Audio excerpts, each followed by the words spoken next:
welcome to this episode of the Fintech Finance Virtual Arena. Joining me today, I have finance professional Jack Maddock. Hi, Jack. Hi, Hannah. And I have a business owner and barber, Chris Hugo, who runs HUGO Barbers in Winchester. Hi, Chris. Hi, how are you? Good, thank you. Thank you both for coming on the show today. So you might be wondering, what are these two very different people doing on a show about fintech? Well, they are just two of many people who've been taking part in an incredible story over lockdown. It's actually one of my all-time favourite stories, and I do get a little bit emotional when I talk about it. So I'm going to ask Jack to reveal the story. What have you been doing over lockdown that's been so incredible? Thanks, Hannah. So, being part of something called Save My Local for the past few months. So this is an initiative that was born out of a tweet by Jason Bates of 11FS. And then Mike Kelly, who runs Curl, got on board and brought the idea to life in terms of a platform that business owners like Chris could sign up to and actually sell vouchers to their customers. Jason and Mike realised that there was lots of business owners who weren't open at the moment, and a lot of people in the community like ourselves who were working from home, who wanted, to come back onto the high street and actually see all our local businesses and, be able to go back to our barbers or our local restaurants or all different things, and just wanted a way to help. And a lot of people who are very busy, business owners, probably previously haven't done, like local cafes, restaurants, bars, haven't done voucher schemes before because they just haven't had need for it because the business comes through the door. So this just enabled them to have that platform and put that out there. So it's pretty cool, really. So you pioneered an online way for businesses to generate cash flow even though they couldn't be open. So I imagine that must have made quite a difference. Chris, what was it like when you first found out about the lockdown rules? How did you feel? I think it was just so much uncertainty that I'd always planned maybe for like a recession or cash flow wise, but to actually fully stop, I never thought my business would ever do that. It's kind of one of those businesses that always runs, people always need a haircut. So in theory, it was quite a safe business, but suddenly that changed overnight. And yeah, it was quite scary because you're thinking, not only do I need to keep the business going, but all the people that work for me, I've got a great team and I didn't want to lose them or make them redundant for something that could that happened so quickly. Yeah, so I guess it must have been quite stressful, quite uncertain, probably still now a little bit stressful and uncertain. Yeah, I think so. I think at the beginning, especially, just as I said, I just couldn't really imagine in my head that my businesses were going to be shut. Maybe a couple of days, that was sort of, maybe a bit sort of narrow-minded, but I just thought I'd never thought about it, how it would ever survive if it's not open. It's 5 years old and we've never shut. Yeah, it was pretty overwhelming at the beginning, which was just, fantastic. Then I found Save My Local, that really showed me something completely different. Has it helped you to keep your business afloat somehow? Yes, definitely. Obviously, there's the mix of like the government funding. Obviously, they can only do so much, and that's touched the surface a bit. But your overheads you still got quite a lot of overheads, even though you're shut. Even with the furlough scheme. But the Save My Local really helped. It's made sure that we've got the cash flow coming in. But it's also, there's another thing that isn't really monetary, but it's the fact that we've managed to interact with our customers, and the amount of customers that really show that loyalty. It's made, I suppose, it's also really confirmed a bit to us as like a business that we've got a strong business and we've got lots of customers that support us, and we saw that with the great demand that we had. Once we sort of told our customers that they could buy vouchers, it really started. It was just amazing to see. I was expecting a handful maybe, and it was fantastic to see the number that actually really supported us. How many is it? I think it was around about 76 in total. I've had a few more this morning as well. Oh really? I haven't checked it, so that's fantastic. Yeah. So it keeps on going, which is great. But like I said, it's the financial bit especially that beginning bit where we hadn't had any money from the furlough scheme, so we were still, I think a lot of the media it shows that you can get help as a business, but there was a lot of cash flow that you needed to get and keep yourself going before you actually got that help. I think there was 2 months' paychecks that we had to find as a business. Although that we were getting it back as furlough, it's still a lot for a small business. there's a team of 6 of us, and there's still quite a lot of wages to be paid when I haven't been trading, and especially we'd also had paid our rent. So to get that bit of cash flow back into the business was, it was kind of worth so much more than even the value we got, because it was, at the time it came in. And you're able to do that with volunteers like Jack. So Jack, what's been your role in this? How have you used your skills to help? Yeah, so I got involved when there was a lot of the developers on board, and I sort of held my hands up quite early and said, even though I work in digital, I don't code, I can't program, so almost can I be a bit of a doer in this, and shout out to businesses trying to get people on board and try and do a bit of the admin stuff. And there's been so many fabulous people jump on board, and it's being pretty relatively inexperienced in fintech. It's the first thing where I've seen people from other areas. I've seen on Twitter quite a bit where people collaborating across the industry, but actually seeing that come together and seeing people just jump on a Slack channel and saying what's needs doing. Hey, I'm a copywriter. Hey, I'm a designer. I'm a developer. I just want to help. This seems really cool. It was just really nice to see. And I've just been trying to do a lot of the admin stuff, from reaching out to people like Chris to get them on board, helping him with his orders. Nice that I'm in a position of what I do, that I sit on my, I can look at my phone and see the orders coming through and see them customers Chris talked about, making them orders, which is really nice to see. That's so lovely. And you yourself are not from a fintech, you're from an incumbent bank. And that's what I wanted to ask you about. Have you had a lot of fintech people volunteering alongside you, or from everywhere? People from everywhere, from mainly fintechs initially, and then like to myself, and then people from like marketing agencies. I had no clue how to do social media or what to do social media. So getting people like that on board and saying, we'll help you out. There was a couple of people who I'd seen, a couple of creative agencies who were saying they were offering their services free. So I was like, can you give me a hand? We're looking to help multitude of businesses. Can you help us out? Yeah, so a big mix of people, but all sort of had a view of fintech. And the interesting thing is that with us all volunteering and helping from a fintech background, we actually didn't have people from the businesses we wanted. So, there was no one from a barber shop involved that we could say, do you know any other barbers? Or can you reach out to your barber friends? I don't know if you're in one big WhatsApp group, Chris.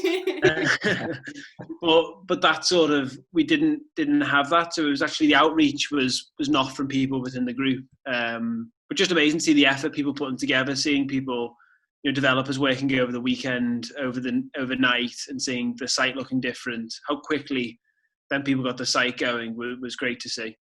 Yeah, it was crazy quick, right? It was. Yep. How long did it take? It was less than a week to get everything. Yeah, about a week to get going, from Mike sort of steering things and pushing it forward to then just saying, here's a site live, customers can register, and then getting platforms and starting to see orders coming in was really quick.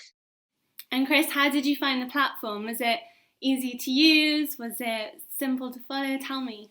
Yeah, it was so simple, and I think that in a weird way, I haven't actually said this to Jack, but it slightly scared me originally, because I was sat there thinking, it was not for profit, like you said, but I was thinking, well, I don't know, when you go into business, you realise that there's a lot of people out there who will try and take from you, and you're sitting there thinking, where's the catch here? It generally seemed too good to be true. So I was actually a bit hesitant at the beginning, because you don't often, as a business owner, it's a different world. You don't really get a lot of charitable things like this to help you. At the beginning, I almost didn't go for it, because I was thinking, like, I can't see the catch here. What am I missing? Is this something? But actually, generally, it was. I think the coronavirus has shown, like, this team here have done something so great, and they've put so much time in to help me as a little business. The other side of the country is fantastic, and I was a bit alarmed at first, thinking that am I being stupid? Am I not seeing something here? But generally, it was so easy. I think I messaged the sort of the platform, and Jack got back to me probably within an hour or so. And I think the next day, we were launched, and then we spoke to our system provider for the bookings in our shop. We managed to market to all our customers, and that's suddenly when it really sort of took off, because they all knew then, and we put it on our social media, and it was great. that's a great point, Chris. And I think when we spoke on the phone, one person said to me who reached out to, when they actually got on the phone, like, oh, you're an actual real person, and I explained the story, and helped by the fact of me saying I have a full-time job as well. It was like, oh, this isn't an income driver. But the quote I always remember from early days of this was someone saying, well, the best and worst thing is that you're free. Yeah. And, one business owner said to me, I've got 25 other emails saying free way to get you through the crisis. He said, so when I seen free way to sell vouchers, he thought, I'll just add that to my pile, until he actually spoke to someone, which is half sad, because, we're obviously so worried about scams now. But nice that, as you say, the coronavirus has seen so many people help others. Do you think that's been a common problem, that people are just very cautious to trust, like especially bankers, like people are a bit nervous to trust these new people? Has that prevented people from getting the vouchers? I think a bit. I think, we don't have a long history, so we can't say, oh, we're part of this larger company that's pivoted, or you've known us for the last 20 years. We're lots of people from different areas that have come together. I think it helps once we had a substantial amount of businesses on our site. That helped, because you can actually, go and look at other businesses. Or I said to a business, I don't mind you reaching out to, any other business on the site and asking for their opinion. Some will say they've done better from the site than others. Some will say they've sold more than others, but none of them will say we're trying to take any fee or anything like that. So I think just being as open as possible with people, which I think if I would have been quite cold at first and said, do you know what, I don't want you to speak to anyone else, they're my clients, they're our businesses, we would have got that pushback. But I'm sure a lot of people looked at the site, thought, I'm not sure, and we never heard from them. But that's, I don't know, if working for a bank, I quite like that they've been quite cautious. And Chris, for you, did you have to persuade a lot of barbers to do this? Were people a bit skeptical? I don't know. Obviously, I told the people I know who own shops. I hope that they followed it up, especially when we posted it on our social media. We did have quite a few other business owners contact us through that platform, and we said how good it's been, because it's been great, and it still is. It's great for us. So I don't know if they have joined, but I think the fact is that this company now have actually they've got people like myself who can give them testimonials, and I think because it was so quick, like was it a week, like you said, then I think, and it was just a time where everyone was a bit nervous anyway. So now I think things will probably change, and I think now for myself, I can give testimonials and people can contact me, and I can say how good it is. And I think this video now that just shows, and it gives it's sort of how good actually it truly is. Do you think that it's going to carry on? Do you think it's good enough to survive COVID-19? Yeah, I think so, because it's weird, because selling vouchers online seems really simple, but for a business owner, actually, it's not as easy as it sounds without sort of handing them out physically, by post. I can't see why we wouldn't carry on, because it's been great, and we're in a position, we're looking to open another shop into London. And it's, it helped with the cash flow for that, and the more customers we have, then the more chance we've got to sell even more vouchers. I can't see why wouldn't. It's fantastic.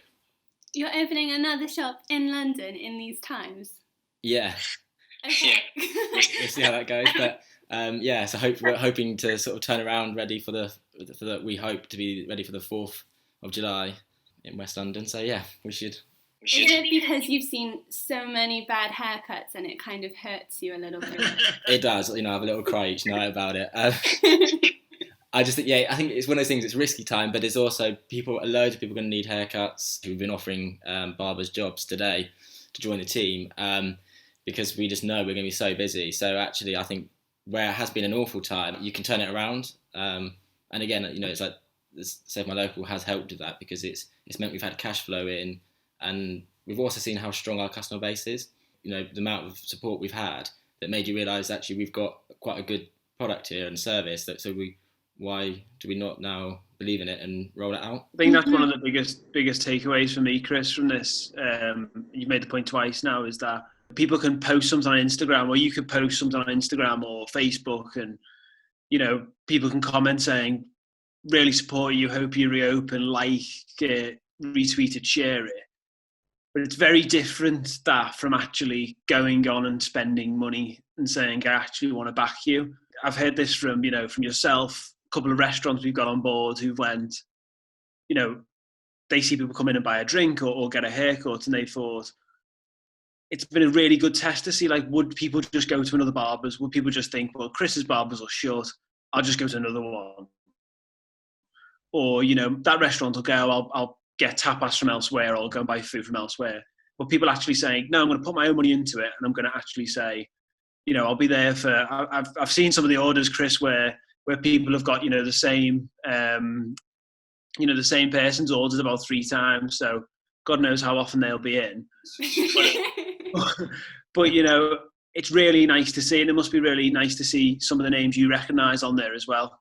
Yeah, some of the names were, when I first opened, when I was by myself for just over 5 years, they're the first names, some of them that I cut, and it's so nice to see the support from them. And it's been that, I think that's been such a nice thing, not only the financial side that I say, that the cash flow, but has been that reassurance during this times where, like, it's just crazy. Like, you just I never thought my shop would be shut. I thought maybe one day I've had a leak or something, maybe a week, but I think we're week 11 now, so I'd never considered that. So there's been so many days when you are sitting at home overthinking, going, God, am I going to have a business to reopen? And I think when you get the monetary side, but also the fact that there's all the support, it just puts you at ease. So there's been like a double side for me, not just the money side. It's also that knowing that I do have a business to go back to. I wanted to ask you more about that because, Jack, I spoke to you before, because when I found out about this story, I straight away wrote an article about it, and I thought, this guy's like really nice and friendly, and if I was feeling very confused at the moment or unsure, I would want to talk to this guy Jack. So have you been more of, not like a therapist, but have you been more of like a friend for people as well, for other businesses throughout this? Nice words. I think just been really reassuring, just listen to people. I've always worked on the personal side of banking, not too much on the business side. I've looked after clients who've owned businesses, but just hearing lots of things, from like how businesses are trying to get through it, or businesses just saying, how's everyone else doing on the platform and what are they doing differently? People telling me sort of their stories that have gone through. I mean, one of the first businesses that got on board was a business selling alcohol, and the amount of orders that fell through early doors, and they had like 56 cases of the alcohol they supply just fall through on the Sunday before we went into lockdown.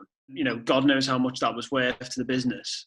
So you're just listening and you're thinking, wow, this makes a real difference. It's made me really think, about living in London and just going to like maybe a delivery app, and ordering from a big brand or whatever it may be, or, going to the big retailers and thinking, I haven't been in London long. I probably don't know a lot of the businesses near me, the bars near me, the restaurants, luckily I know barbers near me, but I think it'll make a lot of people think about their high street and what they actually value. No one wants to buy a property or rent a property in a high street that's got shutters on and everything's closed down. So yeah, it's just been really interesting. It's been a real learning curve for me just to listen to businesses, and just great to see how different people across the country are dealing with this. Some taking a lot of council support, some joining in with people, and even seeing like pubs doing, bring your own cups or flasks and we'll pour beer for you. And as Chris said, God knows how that, if you've been a pub landlord, you weren't expecting people to come out with a petrol tank of, of beer previously, but that's what's happening now. It's like something off a movie. So has it, Jack, kind of ignited or continued your confidence in just ordinary people, that we all want to help each other? Yeah, definitely. I mean, things look bleak at the moment, and there's lots of, worries, and rightly so, a lot of worries on in the world. But this is, I think if you look hard enough, you see so many good news stories and so many things. I live in southeast London, and just seeing, some of the food bank work and stuff going on here, and how people are reaching out to families and, dropping food donations off. And me coming from an area where I knew everyone in my local area to not, and now seeing I thought London was quite a place where, people come in and out for work. It's you don't have that community feel as much, but I feel a lot stronger and a lot stronger community feel around where I live now. Oh, that's lovely. And Chris, has this experience changed at all? I don't know if you had any perception of fintech or financial technology. Maybe not. You kind of have to be in it to appreciate it. But do you have an opinion of it now? Has it changed your opinion? Tell me, what do you think? We don't often get barbers on this show, so we. No, I can imagine it. Weird enough, it's always an area that I've always been slightly interested into as more of like a personal. I just find it fascinating how things are changing, especially some of the challenger banks that popped up. I was as a customer of some of them, I thought how great they were, and that was probably as much as a sort of an interest in it. That was about as far as I'd gone. It doesn't really normally relate to my industry. But 100% it does. I think it's, for me, it was just amazing to see the goodwill of, I suppose, the industry as a whole coming together, all that team willing to give up their own time, their expertise that they've spent years developing. And I think what's really good is actually how quickly they worked and managed to turn that around. Like you said earlier, not everyone loves bankers, I think it's good to see the good that it can bring. And the difference it's made for me, I can't not have a good impression on it, really, because it's brought something great for me and hopefully ongoing. As a final question, I'm going to ask Jack first. How would you summarise your experience so far, and do you think it's going to carry on in the future? Because I forgot to ask you before. Yeah, probably been a real big learn for me, just learning from some brilliant people and just the ideas they come up with, and from different parts of fintech, and just seeing people coming together. Really heartwarming from the people who've volunteered and helped out. Massive shout out to them, and then obviously the businesses and seeing the community to get together. I hope we bring that forward when we come out of lockdown. We still wave to our neighbours through the window, or help our elderly with the shopping. But yeah, and just seeing how quick something come together when everyone's driving in the right direction. I think everyone just had a real common purpose of, this doesn't have to be flashy. This doesn't have to be, videos galore and, look or a certain way. We're doing a purpose. We're a platform which then Chris can go out to his loyal customers and other people can go out to their loyal customers and do that. And will it carry on? Not sure. As I say, it's probably a question for some of the business owners as well, if they want to utilise that site that they've got created for them, or we want to do anything else with it. It's just really nice to see what it's done up to now. And Chris, same question to you. How would you summarise this experience? What would you say to other people perhaps considering if they should get Save My Local too? It's like I said the whole way through this, it's been great for me. There's a financial side, but also there's that reassurance that I do have a business to go back to. In a sense, for other people, I think I can't see why you wouldn't. If it is still running, then it brings something great. It's a nice way for other people to either buy gifts for people so that they're paying for their friends or to come and join your business. And especially if you've got something like a retail business, it just takes you into sort of another level where you can be online and you can be offering people that experience, and you can do it on a platform that's so easy. Thank you, guys. So I'm not really representative of the fintech community, but today I'm going to say that I am, and I'm going to say thank you very much to Jack for giving your time voluntarily for doing this. It's really kind of you. Thank you so much to Chris as well for helping us with our haircuts, because God knows that we need them. So thank you very much. And that draws this session to a close. So thank you so much everyone for watching, and see you next time. Goodbye from us.